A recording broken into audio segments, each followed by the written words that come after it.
good evening. Well, we're sitting around the fire, just kind of passing time, listening to geese. Until it's spring, geese are coming up. Got my buffalo robe on this side. This side's warm from the fire. Got my candles roaring. Some changes overnight. Last night I woke to a thump. Now some will tell you it's a bear moving in the nighttime like that. But every time you think it's a bear, it's usually not a bear, and that last night was no different. What the thump in the night was, don't rightly ever know. But a big white dog showed up in camp here this evening. Took a picture of it. Kind of memorized it in my head. Trying to remember whose dog it might have been. So scratched it down, wrote it out, drew it up. Kind of a pretty white dog. But back to the story. Last night a bump in the woods. And then that big white dog. You know, some would say there's omens. Indians that travel this country. I'm in the land of the Kootenai, Salish. Across the border we've got, the blood come over on this side too, and Cisco's, and I don't rightly know what's all up there. Got Cree coming through all the time. Of course, the Blackfeet on the other side of the mountains here, but down in this we've got the Flatheads and the Nez Perce come up. You know, in some people's language they're called Nez Perce, but in the French they call them Nez Perce for their pierced noses. Well, the Flatheads, they were called Flatheads because, you know, the child when it was born, they swallowed it. And of course, it's a story told to me by an old Indian friend of mine. He swallowed him up, put that board right against his forehead, tied it on tight. Well, a friend of mine, he was Nez Perce, the pierced nose. And he said that was a mistake. The mistake was the trappers who saw the Flathead Indians didn't know they were Nez Perce because the Nez Perce did board the children like that. And he said that the trappers were ignorant, didn't know what from what. So they mistook the Nez Perce in the Flathead area as being Flatheads. And that's why they called them Flatheads. I don't know. It's a story that old man told me. He's probably right. You know, it's his people. I like to listen in on the tribes, and they tell stories all the time. You know, stories of, we know the grizzly and the wolf and bobcat, and of course we got gopher running around, but there's another. And that bump last night got me to thinking, maybe he's out here tonight. Some people call him Sasquatch, Bigfoot. Now I don't know that that's all true. Not sure that he's a real character. I've traveled these mountains and I ain't never seen nothing of him, but you know, they say he's a social distance expert. And I don't know where that term came from. Social distancing. Somebody once told me here recently, you know, a few months ago, I saw a man for the first time in a long time, and he said, "You've been social distancing." And I don't know what that means, but I'll tell you the story tonight about the wanderer in the woods, because there is wanderers. I don't know if they're spirits or ghosts or bears, bobcats or wolf, or coyotes. We just don't know. But last night, that bump in the night, then that big white dog got me to thinking, there's somebody out here, and I don't want them coming up behind me in my camp. And so what I did, you look over my shoulder right about here somewhere, I lit myself a big old fire. I'm going to keep that going. And that's that welcome fire for he who crawls in the night. Sasquatch, Bigfoot. I left that for him. should he wander up, he's welcome to the fire back there for warmth or whatever he wants. But, you know, I'm sure he's a nice old critter. But that's why that fire's back there. Now, Sasquatch. Now, I've heard the Indians say that he's a friend and that he's like a man, but hairy. Now, I've traveled all around and I ain't never seen him, but you never know. And there's stories about him on every continent,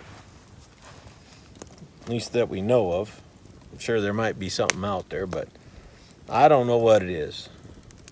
Down in the Missouri breaks, before we came west, we trapped down there in the Ozark land, they called it, and that's where Daniel Boone ended up. Most people don't know it. He ended up with a Spanish land grant, and them Spaniards gave him some land out Missouri area. You know the story about him losing all his land back in Kentucky. You know, old Daniel Boone, smart guy, hard-working individual, give you a shirt off his back. And he foraged around that Kentucky area, hunting grounds, Kentucky. And he foraged around there, and you know, he made a lot of little settlements, and Boonesboro even, named right after the man. And people bought land grants from him because he went and he improved it, and he improved that, and he improved this, and he sold them to settlers coming in, and people bought them, and they had them, and they lived on them, and then one day, as always happens, some no good pencil pushing monster from the east comes in, swindles old Daniel Boone. Old Daniel, he didn't file his papers correctly when he bought the property or when he improved the property. And so when he sold some of them pieces to those folks, it wasn't a legal sale.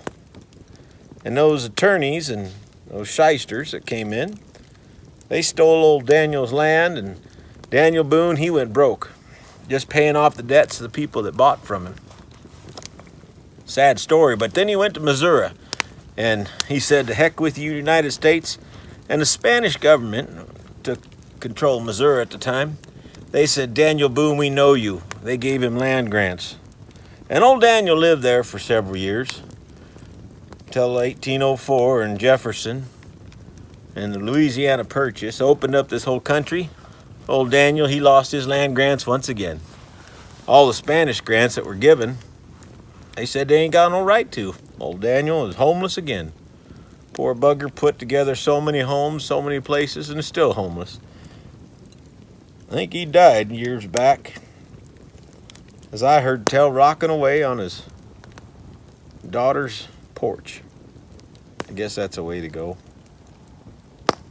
But old Sasquatch, you know, old Daniel in the Ozarks, and I've been down that country, and you could hear them howling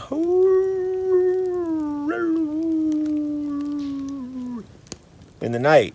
Not a wolf, not a coyote, not a screech of an owl. It's something else. And there's times when people would find these great big tracks. They weren't no bear tracks. They was human. Now, I've seen some powerful big people. I knew this guy. He's 6'7", 350 pounds. No, I'm not lying. That man was huge. And his feet had to have been this big. And I reckon if he walked around without shoes on, you might think he's Bigfoot too. And I seen him with his shirt off one time, as he was jumping in the creek. We had to get across the creek, and I seen him, and I'll tell you what, that boy was hairy. So I reckon there's men out there that probably look damn like apes. But old Sasquatch, he roams up here. I like to call him the man in the night. You hear that bump, and you wonder what it is. So I put my fire together up there, and I think tomorrow somebody's going to come up. I bet tomorrow sometime somebody's going to wander into my camp. We're going to sit here, and my rendezvous is going to be no longer Ronde Alone. It's going to be Ronde 2, maybe Ronde 3. But who knows? Wow. You know, old pilgrims, they live anywhere they are, but us silverbirds up there in the shining mountains, we live the way we can. Peaceful night. Got my buffalo robe.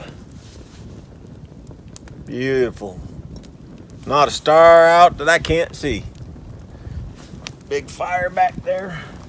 Oh, she's burning down the coals. I might have to go back there and get her all lined up. That watch her in the night. Next time you hear that, oh,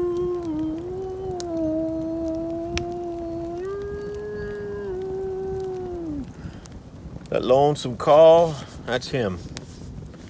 Old John Coulter, he traveled with Lewis and Clark, 1804, 1805, 1806.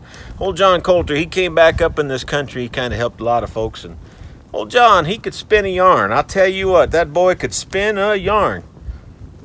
Some of them are true, I think. Been down to Yellowstone. Absolutely 100% true. He said that is the gates of hell, and if you ever seen it, the sulfur and brimstone and the spewing out of that water right out of the ground, so hot, your man can get fried right in it. And I seen a guy, he thought that water wasn't that bad, and he fell in it. He fried himself right up, just like bacon, just like salt pork. Tell you what, I ain't never seen somebody suffer like that. There's nothing I could do. Poor old bugger. These shining mountains, man can get killed 20 ways a Sunday. Doesn't matter. He could fall, he could jump, heck, he can get himself a sliver. Gets so infected, lose his whole hand. If he didn't cut his own hand off, you know what he'd end up doing? Getting that gangrene.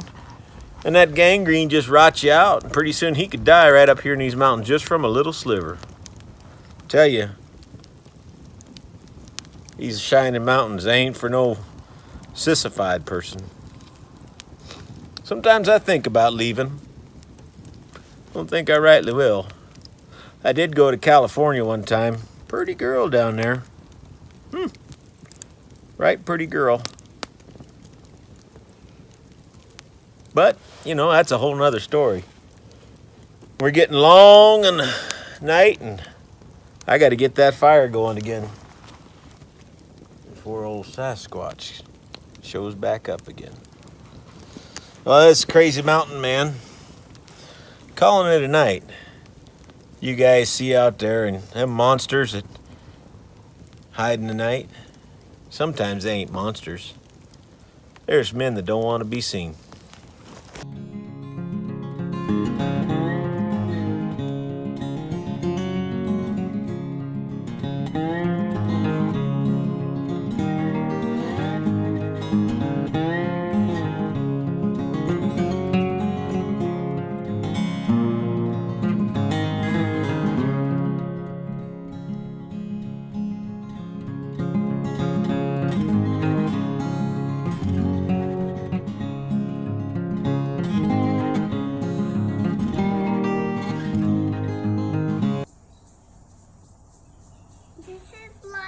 Cocoon. What comes out of a cocoon?